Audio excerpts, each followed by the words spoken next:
आपकी स्क्रीन पर दो वीडियो चल रही हैं। एक वीडियो है 28 जून रविवार के दिन की, तो दूसरी वीडियो है 1 जुलाई बुधवार के दिन की। एक वीडियो में सिया गोयल है, दूसरे वीडियो में केतन चौधरी है, और इन दोनों को पुलिस लेकर पहुंची है लोहागढ़ किले में, जहां पर रिक्रिएशन कराया गया उस चीज का, उस हत्याकांड का जो इन्होंने 18 तारीख को, 18 जून को मिलकर अंजाम दिया था। दरअसल 18 जून को लोहागढ़ किले के अंदर इन दोनों ने मिलकर केतन अग्रवाल की हत्या करी थी, उसे खाई में धक्का देकर उसको मौत के घाट उतार दिया था। लेकिन सबसे पहले 28 तारीख को पुलिस सिया को लेकर लोहागढ़ किले गई। वहां पर पुलिस ने रिक्रिएशन किया, बाकायदा डमी को लेकर सिया से कहा कि तुम उसको एग्जैक्टली वैसे ही धक्का दो जिस तरीके से तुमने 18 तारीख को केतन को दिया था, ताकि पुलिस ये पता कर सके कि आखिर उस दिन हुआ क्या था। दरअसल इस पूरे रिक्रिएशन का मकसद सिर्फ एक है कि जिस तरीके से हत्याकांड को अंजाम दिया गया है उसकी हर पहलू को, हर कड़ी को जोड़ा जा सके, ताकि इस पूरे मामले को समझा जा सके और अदालत के सामने इन लोगों के जो गुनाह है उसको साबित किया जा सके। मगर अब जो है पुलिस केतन चौधरी को भी लेकर लोहागढ़ किले पहुंची, और वहां पर पुलिस ने बाकायदा पूरा का पूरा जो 18 तारीख का दिन था उसको रिक्रिएट किया। पुलिस बाकायदा यहां पर यह पता करेगी कि उस दिन चेतन ने जो कुछ पुलिस को बयान दिया है अपने, उस बयान को पुलिस मैच करेगी उन चीज़ों से जो चेतन ने अपने बयान में किया था, उससे रिक्रिएट करा के, ताकि पुलिस ये समझ सके कि जो चेतन बोल रहा है उसमें कितनी सच्चाई है। क्योंकि जाहिर सी बात है, केतन की हत्या के बाद इस पूरे मामले में जैसे जैसे परतें खुलकर सामने आई हैं और जिस तरीके से इस केस के अंदर चीज़ें निकल कर सामने आई हैं, वो वाकई दहलाने वाली है। जांच में यह पता चला है कि 18 तारीख से पहले भी सिया ने केतन की हत्या करने की कोशिश करी थी 14 तारीख को। उस दिन भी सिया ने धक्का दिया था, लेकिन उस दिन केतन की जान बच गई थी, और उसके बाद सिया ने यह कहा था कि सांप आ गया था इसलिए मैंने तुम्हें हटाने के लिए धक्का दिया था। लेकिन जब 14 तारीख को सिया नाकामयाब हो गई तो उसने इस बारे में जानकारी चेतन को दी, और रिपोर्ट में कहा जा रहा है कि उस दिन चेतन ने जब ये बात सुनी तो वो रोने लगा था, इस डर से कि कहीं उन दोनों का राज जो है वो खुल ना जाए, और उसको ये भी खौफ था कि जो सिया है उससे प्यार करता है, कहीं सिया की जो शादी है वो केतन से ना हो जाए। हालांकि इस पूरे मामले में अब जो पुलिस रिक्रिएशन के लिए केतन को लेकर गई है, पुलिस उसी चीज को दोहराएगी और फिर जो है चेतन से पता करेगी कि आखिर उस दिन जब हत्या हुई है केतन की तो उस दिन क्या कुछ किया था इन लोगों ने। पुलिस बाकायदा हर वो चीजों को जो उसने बयान में दिए हैं उनको मैच कराएगी उस चीज से जो केतन ने अब तक किया है, इस पूरे उस दिन जो किया था। होगा क्या कि पुलिस केतन को उस स्पेसिफिक जगह पर लेकर जाएगी जहां पर केतन को धक्का दिया गया था, और पुलिस ये पता करेगी कि चेतन ने उस दिन कहां खड़ा हुआ था, किसने धक्का दिया।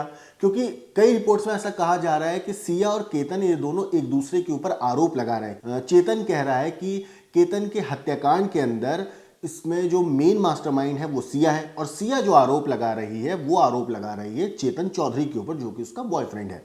मगर अब इस केस में पुलिस रिक्रिएशन के जरिए ये समझने की कोशिश करेगी कि आखिर उस दिन हुआ क्या था।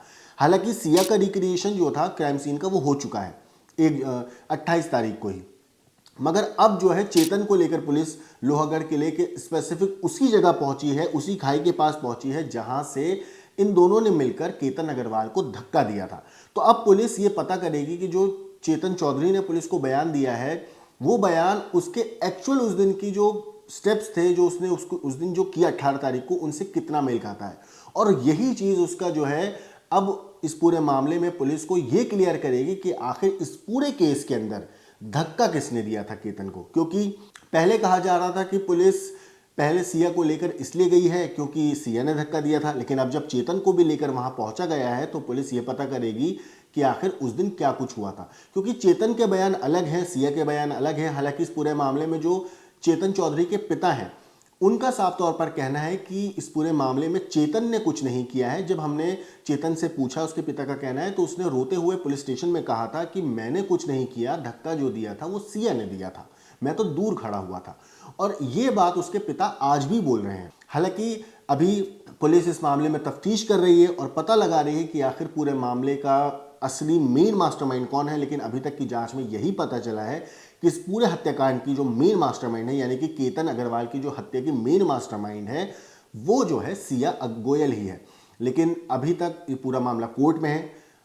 पुलिस तफ्तीश कर रही है, हर सबूत जमा कर रही है और उसी सबूत को जमा करने के लिए पुलिस अब चेतन चौधरी से भी रिक्रिएशन करवाएगी और इसी वजह से उसे मौका वारदात पर पुलिस लेकर पहुंची है। आपको बता दूं यहां पे इस पूरे रिक्रिएशन के अंदर पुलिस कुछ चीजों के ऊपर सबसे ज्यादा जोर देगी। सबसे पहले ये कि जब केतन को धक्का दिया गया तो चेतन किस जगह खड़ा हुआ था, सिया कहां थी, और धक्का देने के बाद इन लोगों ने क्या कुछ किया, धक्का देने से पहले क्या कुछ किया, कब हुडी बदली, कब हुडी के जो था बैग में रख के दूसरे कपड़े पहने, किस तरीके से ये लोग वहाँ पहुँचे, वहाँ से हत्या करने के बाद किस तरीके से वापस आए, क्या कुछ किया, हत्या करने के बाद यानी कि धक्का देने के बाद इन दोनों के बीच में क्या वहाँ पर कोई बातचीत हुई थी। मतलब ये सारी चीज़ों को पुलिस अब पता करेगी और ये देखेगी कि उस हत्याकांड के वक्त पर कौन कहाँ मौजूद था, किसने धक्का दिया, किस तरीके से इस पूरी हत्या की साजिश को अंजाम दिया गया था।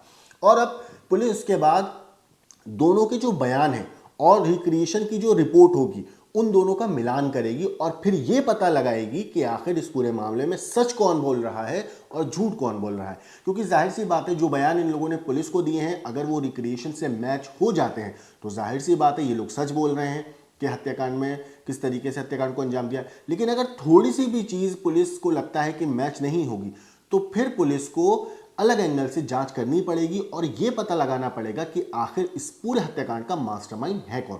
इस बीच ये भी खबर सामने आई कि जो सिया गोयल के भाई हैं उनको कानूनी एक नोटिस मिला है 10 करोड़ रुपए का, क्योंकि वकील का एक उनका मामला सामने आया था। उनके भाई का कहना था कि हमारे वकील जो है आशुतोष श्रीवास्तव नहीं है, कोई और है। लेकिन फिर इसके मामले में जो आशुतोष श्रीवास्तव हैं उनका एक वीडियो सामने आता है और वो बोलते हैं कि मेरे पास सारे सबूत हैं, मैं पूरा लीगली तौर पे गया था। अब इसके साथ साथ आपको ये भी समझना पड़ेगा कि जिस तरीके से सिया गोयल ने हत्याकांड को अंजाम दिया है या फिर केतन चौधरी ने इस पूरे मामले में इन दोनों ने मिलकर जिस तरीके से इस पूरे हत्याकांड को अंजाम दिया है उससे इन दोनों के परिवार ना सिर्फ सफ़र हो रहे हैं बल्कि जो केतन अग्रवाल के परिवार को तो जाहिर सी बात है उनके ऊपर तो जो दुख वो परिवार झेल रहा है उसका अंदाज़ा कोई नहीं लगा सकता। उन्होंने अपना जवान बेटा खोया है। सोचिए एक माँ के ऊपर क्या गुजर रही होगी, एक पिता के ऊपर क्या गुजर रही होगी, एक दादा के ऊपर क्या गुजर रही होगी, एक बाप के ऊपर क्या गुजर रही होगी, एक बहन के ऊपर क्या गुजर रही होगी। लेकिन यहाँ पे ये भी समझने की ज़रूरत है कि सिया गोयल के जो माँ बाप हैं उन लोगों के ऊपर भी जो गुजर रही है। सिया के पिता अस्पताल में एडमिट थे, पुलिस ने उनसे भी पूछताछ करी, सिया के भाई से भी पूछताछ हुई, केतन के माँ बाप से भी पूछताछ हुई, केतन के रिश्तेदारों से भी पूछताछ हुई।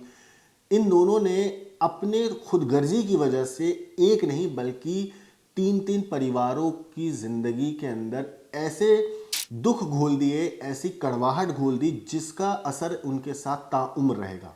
सोचिए 20 साल की सिया और प्लानिंग कितनी खतरनाक तरीके से करी थी। मतलब कत्ल करने की पूरी प्लानिंग, पासपोर्ट फाड़ देना, फिर उसके बाद 14 तारीख को ट्राई करना, 14 को नाकामयाब होने पे फिर से प्लान बनाना, plan A, plan B, plan C बनाना कि अगर 18 को भी फेल हो जाते तो फिर किस तरीके से केतन की हत्या करनी। मतलब पूरी की पूरी एक ऐसी साजिश को इन दोनों ने मिलकर अंजाम दिया है ना, ऐसा लगता है कि जैसे बहुत बड़े प्रोफेशनल क्रिमिनल्स हैं, जबकि महज ये 20-21 साल के लड़के लड़की हैं।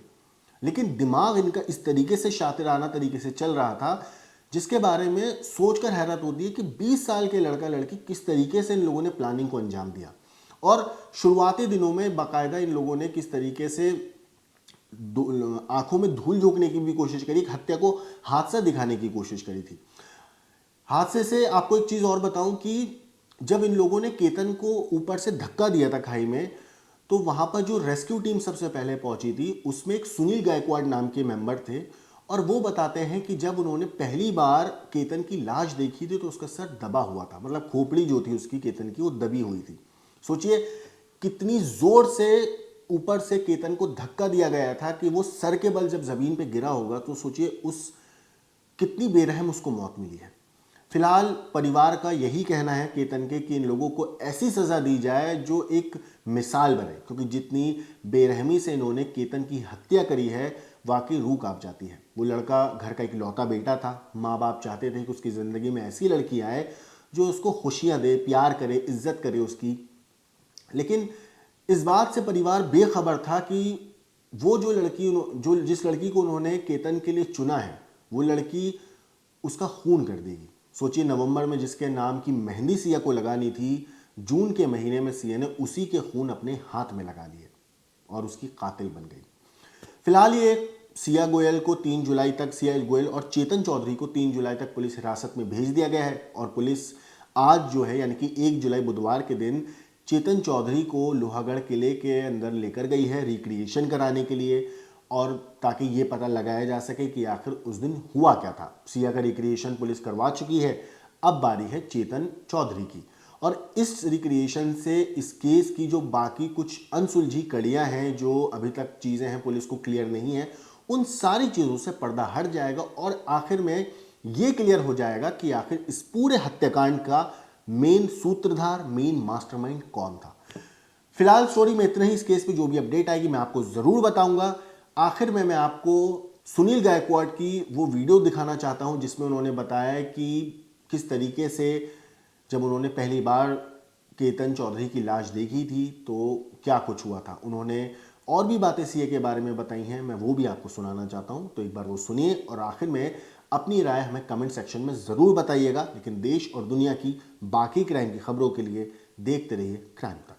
लोहगढ़ पहुंचने के बाद हमें दिखाई दिया कि एक लड़का गिरा हुआ है, उसके सिर पे बहुत बड़ी चोट आई हुई है और उसके हाथ पैर पे भी बहुत बड़ी बड़ी चोटें थी और वो डेथ हो चुका था।